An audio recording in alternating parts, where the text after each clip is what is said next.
Hello, this is Mark Wildman of Wildman Athletica, and today we're going to talk about a non-traditional kettlebell exercise, the kettlebell front to back rocket. The front rocket is a truly horrific exercise, and when I say that, I want you to really understand my meaning. There's no way out. There is no resting phase in this exercise. That's why we're going to do it. Think about this as a swinging movement between a two-handed kettlebell swing and a swinging squat. So we have two positions on this exercise. We have the bottom of our swing, which is our hip hinge, where the weight is going to be pointed back. And we will have another position where we sit down even lower and the weight is going to come out in front. So we call it a touch, touch. We are not actually going to be touching after the first couple of reps. We do the touch part as an instructional piece so that people know where they're going or what they're trying to achieve. We're going to point both feet straight ahead. We are going to start with two hands on. We are going to squeeze our lats and we are going to leave them on the entire time. At the back, our lats are on. At the front, we are driving our shoulders down to keep our lats on. In the back position, our face is pointed down. In the front position, we should be looking generally straight ahead.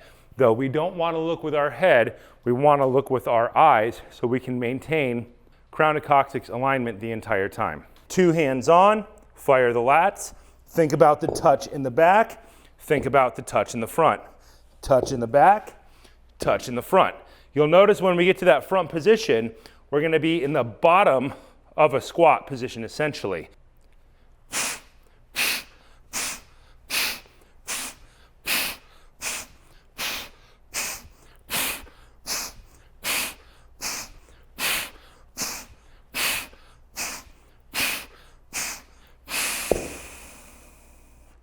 The reason this exercise is truly awful is there is no resting phase. At the bottom, you are under load.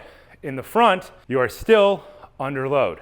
So this is just leg load the entire time. Quad, ham, quad, ham, quad, ham. And there is no break for the heart.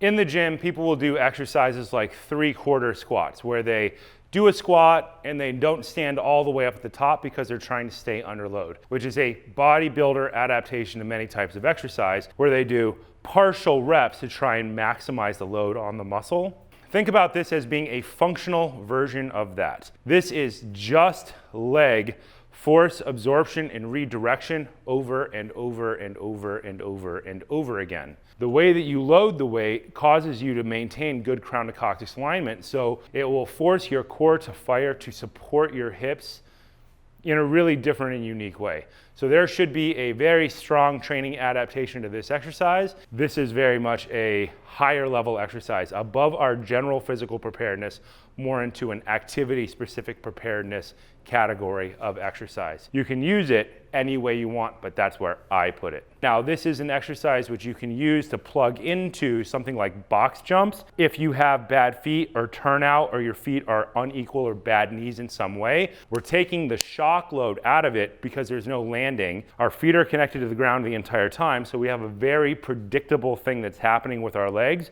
but we are building up the muscles around the knee like crazy and the glutes like crazy because there is no way out. You are directly under load.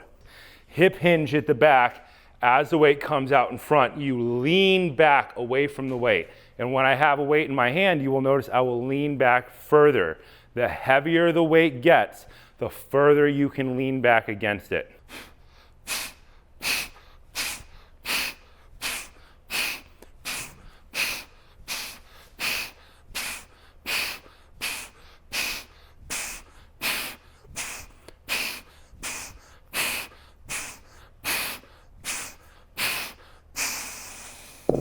Work on this one in short spurts, usually for a time. You can rack it up. You could do it all the way with 48K if you wanted. I tend to do it for time under tension because if you travel around the world a lot, it's really hard to take anything heavier than a 24 or 26K with you. So you have to find ways to maximize your light and intermediate weights by pumping them up and changing the angle and changing the amount of time under tension. This has been Mark Wildman of Wildman Athletica.